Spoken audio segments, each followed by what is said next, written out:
Have you ever found yourself deeply drawn to a trend and thought, wait, where does this even come from?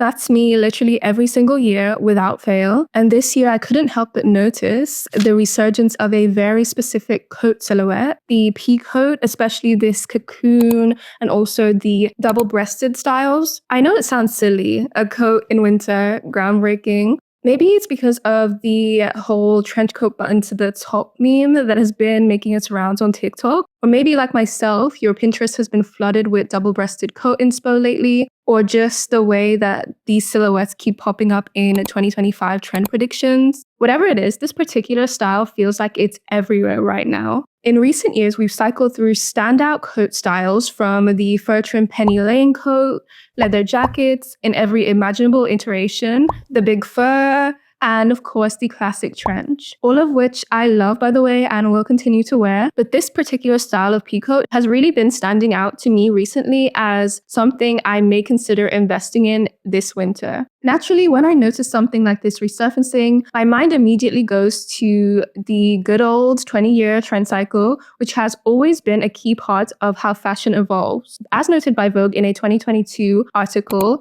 there's this somewhat made up but airily accurate rule that fashion trends resurface around 20 years later after their initial run. This cycle is driven by nostalgia, with designers and consumers, that being us, revisiting styles from our formative years, adding contemporary twists to them. Take the peacoat, for example, a style of coat with origins tracing back to the 1800s, often credited to the Dutch Navy.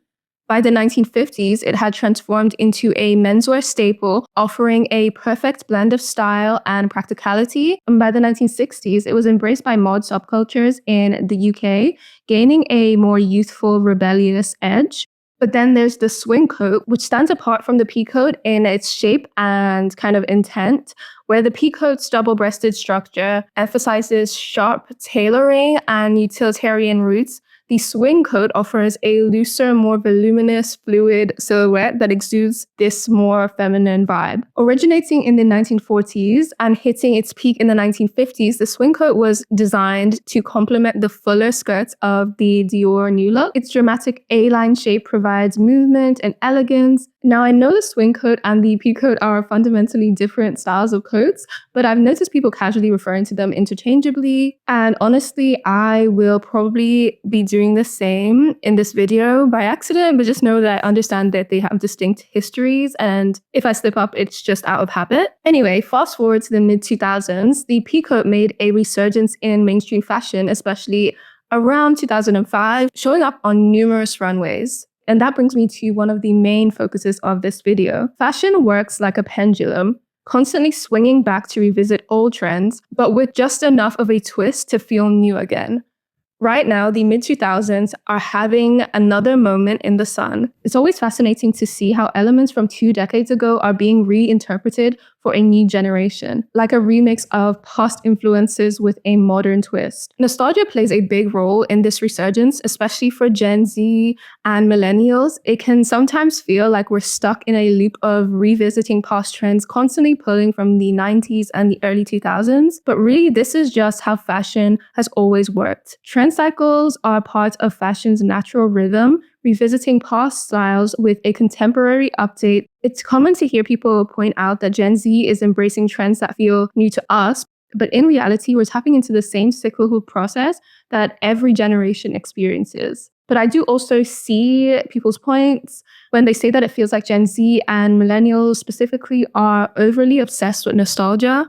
It does feel like trends are coming back faster than ever. So as we watch the mid-2000s resurface, I find myself reflecting on how the trend cycle fits into the larger picture of fashion, culture, and my own personal style. For me, it's really about understanding how those trends connect with me in the present and how they resonate with my 2025 sensibilities. If you've watched any of my videos, it's no secret that fashion has always been super important to me. Silly as it sounds, it's almost a form of therapy for me, a language, and often a reflection of my emotional state, like it is for most people. I can't count the amount of times that I've had to drag myself to a job that I've hated or run errands on a day when I did not want to be perceived. And sometimes the only things that pushed me to leave the house or gave me even a glimmer of excitement was the process of picking out an outfit, curating a look that made me feel a little more confident or gave me something to focus on. It could be as simple as planning an outfit for a boring workday or just dressing in a way that aligns with a specific mood or era. And I'm sure many people can relate to this. Like, this is obviously far from a unique experience. Take this coat, for example. The weight of it, the look of it, the memory of setting an alarm at 7 a.m. on a Sunday to bid for it on eBay. All of the early mornings, hungover Uber rides that I have taken in it to shield myself and block out the outside world. As weird as it sounds, all of that can be so grounding and something that I really draw strength from, especially on those particularly rough days. Clothing has this incredible ability to shape how we feel and how we see ourselves. Trends too can tap into that emotional power, acting as a timestamp for different moments in our lives. But I also do get how overwhelming trends have become, especially with how fast everything is moving in today's media landscape. Platforms like TikTok, Instagram, and even YouTube have only made things more intense, speeding things up to a wild degree. These apps reward replicating existing viral content. And if you're watching this, you probably engage a lot with fashion content online. And there's this familiar cycle. You see a piece of clothing pop up on your feed, and before you know it, it's everywhere. Everyone's posting about it, styling it, and there's often this desire to engage. It's like you can't help but want to be part of the moment. Fashion, especially when it comes to trends, has this incredible ability to evoke strong emotions, not just in a general sense, but personally. I think back to being younger, where clothes for me were a way to fit in or to chase this elusive idea of popularity. For many of us, specific items became social markers, symbols of belonging and aspiration. Now, fast forward to today, trends still feel like they can tap into the same part of our brain, the part that craves belonging or validation. But today with socials, it's amplified. Everything moves so fast, it can feel overstimulating and even a little disorientating. It's like this constant tug of war between wanting to express yourself and wanting to fit into this larger collective movement, or what can feel like a collective movement, and it can be a lot to process. Capitalism, of course, plays a huge part in this. Media publications, once the gatekeepers of what was in, now have to keep up with the frantic pace of social media to stay relevant. Terms like run, don't walk to the shop aim to create a sense of urgency, and honestly, it can be very exhausting. It feels like you're constantly playing catch up, and sometimes even processing them can be incredibly tiring. Now, I know I am a little bit of a hypocrite as I am making this video talking about trends and trends that I will be engaging with this year. But what I hope to do is to advocate for people to think critically about trends and really figure out what you actually love and to approach fashion in a way that feels personal and personally meaningful. Fashion should be fun. And also, what happened to fun? While I don't agree with the overconsumption that these apps drive or the way that they reward it, it sometimes feels like there's this constant pressure to either fully reject trends or to consume them mindlessly. But there should be space to embrace fashion in a more balanced way. I don't know. I hope that this is making sense, or maybe I'm just outing myself as chronically online. But let's be honest, I think if you're watching my videos, you can probably tell that I low-key am.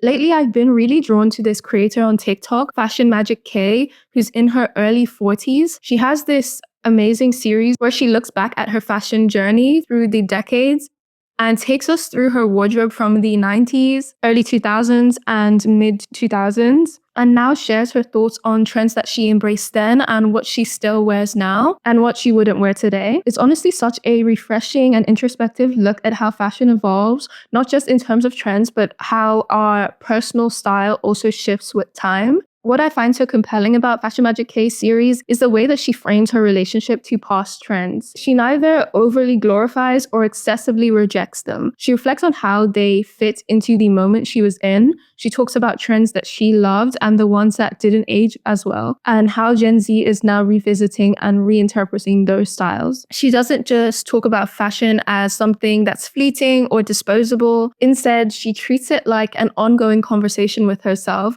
and the world around her, a process of discovery and reinvention. As I watch Fashion Magic K break down the trends from the 90s and the 2000s, she shows that personal style is about understanding the stories behind those choices and how they reflect who we are at different points in our lives. The fact that she's revisiting her past fashion choices also made me think about how we sometimes judge past trends as cringe or outdated, but really every trend is a snapshot of the time and place we are in. So much online discourse can feel so incredibly cynical, and I get it, like how can we not be cynical?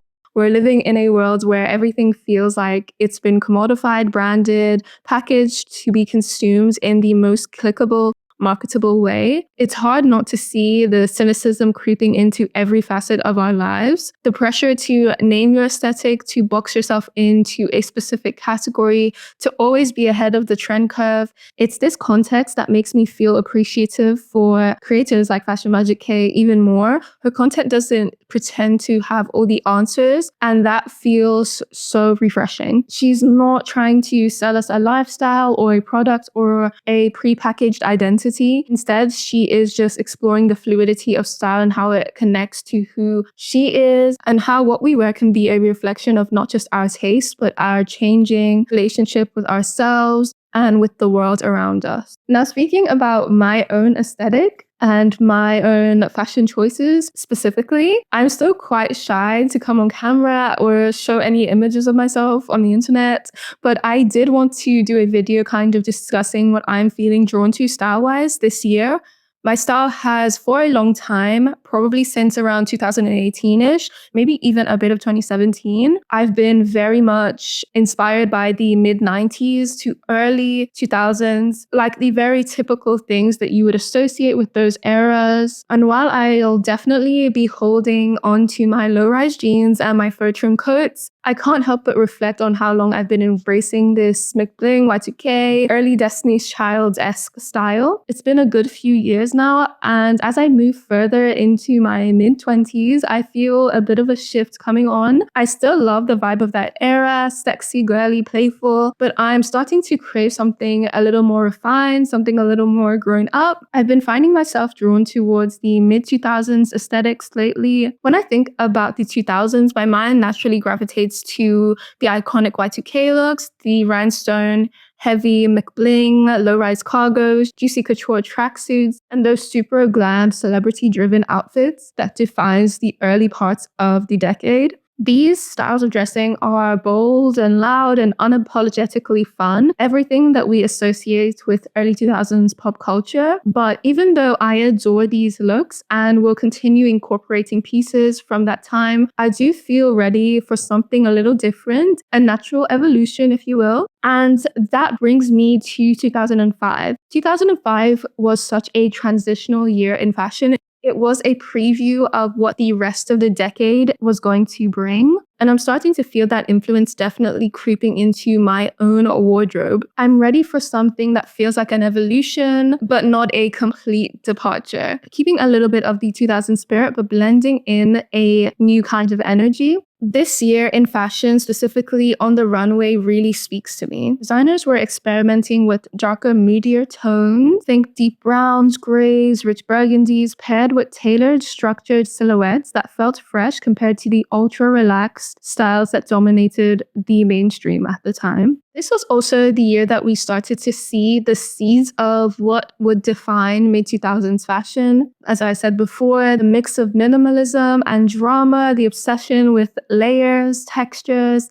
and this almost gothic romanticism creeping into the collections. You can see hints of what later would explode in the early 2010s. A slimmer fit of jean, the infamous waist-cinching belt, the polished, almost preppy aesthetic that has become iconic by the end of the decade.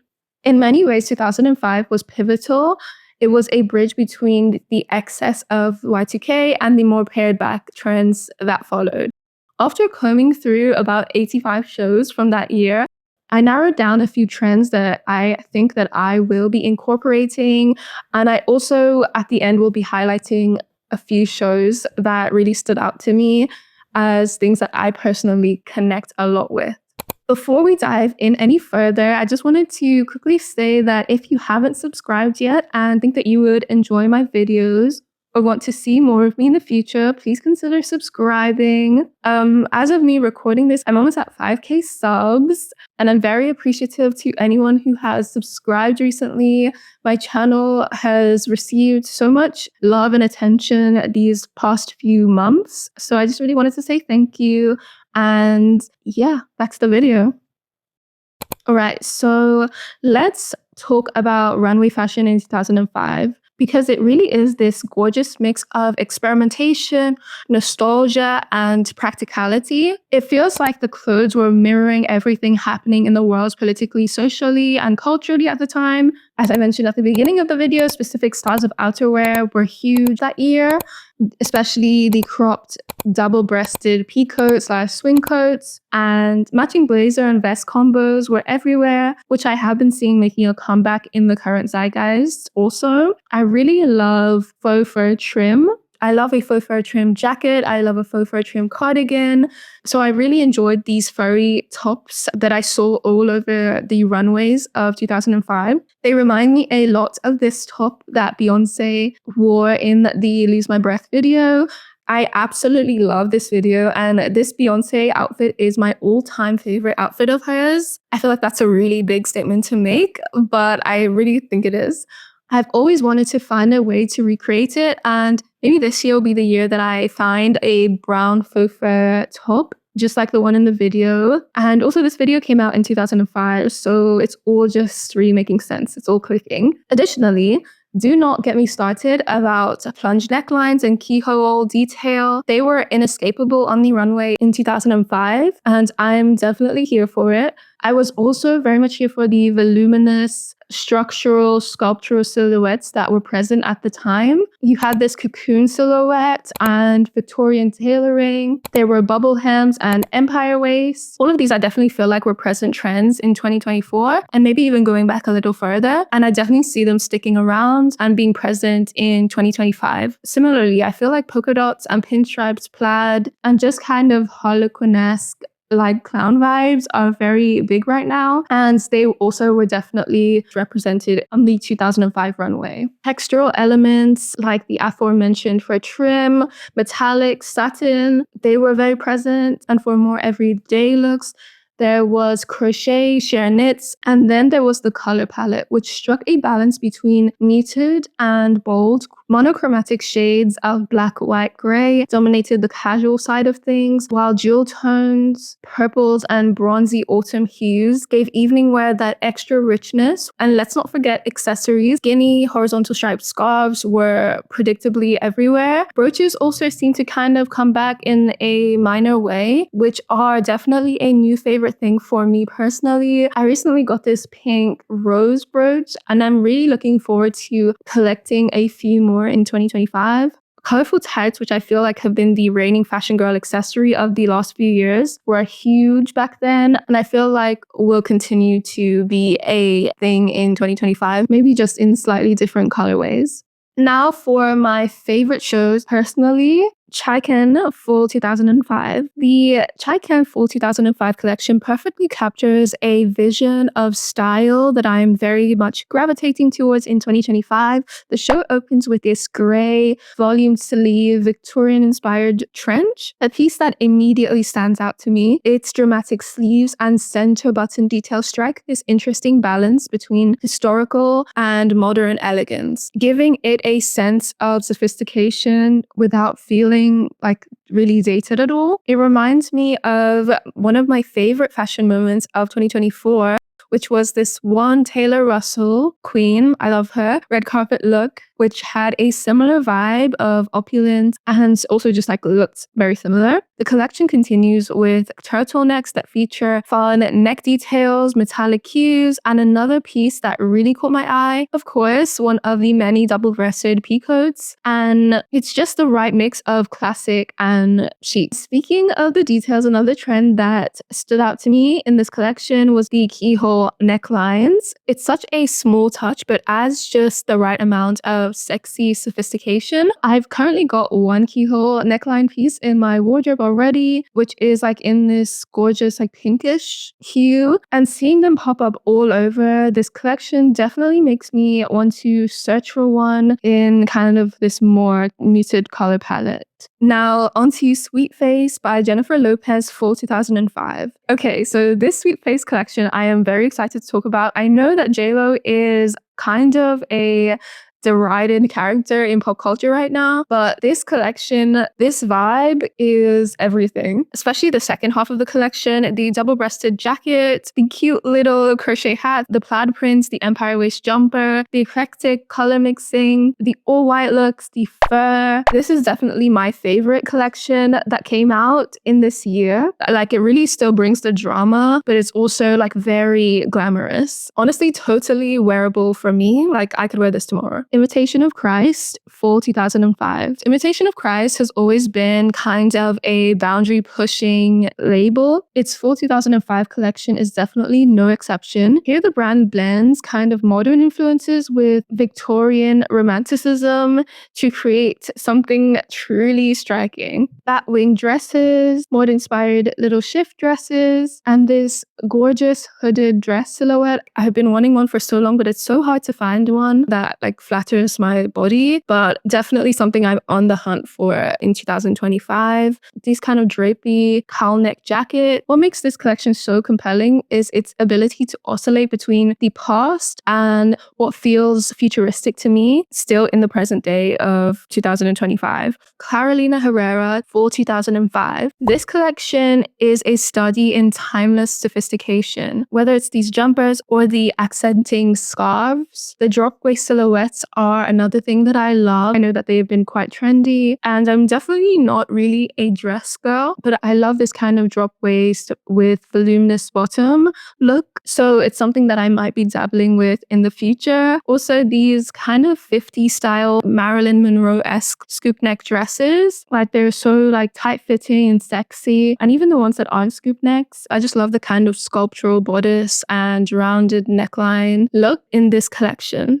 Imitation of Christ, Spring 2005. Okay, again, Imitation of Christ, but this time the spring collection. I love when this brand really dives into cultural and historical references. The barbed wire graphic on these tops immediately bring to mind the military. And I think this is an obvious commentary on the political state of things at the time. The world was navigating the aftermath of 9/11, the Iraq War, and global relations were tense, to say the least. There was this widespread uncertainty, and the barbed wire kind of symbolizes not just the conflict in an obvious way, but seems like a metaphor for the emotional and political boundaries that were being tested at the time. And what also grabbed my attention from this collection was the Greco-Roman inspired twisted rope dresses. They really remind me of the dresses and tops from this brand. I believe it's called Koraleki. I hope that I'm pronouncing that right, which is like a modern Ghanaian brand. I really love the idea of trying to bring in influences from my cultural heritage into my everyday clothing more. Now, I'm not Ghanaian, but I am African, and I really love the idea of incorporating my roots in these little ways. And I've seen a lot of people of Indian and Asian and all different types of ethnic backgrounds endeavoring to also do the same. So I'm very much here for that. I love it. And I think 2025 might be the year where I really start reclaiming my culture through my sense of style. And that brings me to the end of my inspo for this year and to the end of the video.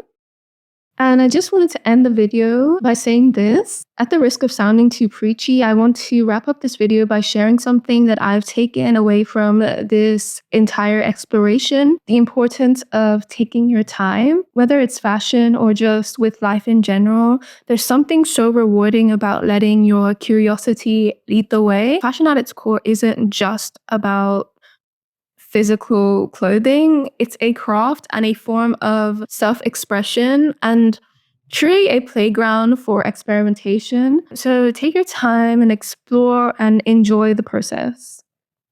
Thank you for watching and for staying with me to the end of the video. And since you're here, you might as well subscribe. Thank you, and I'll see you again in the next one.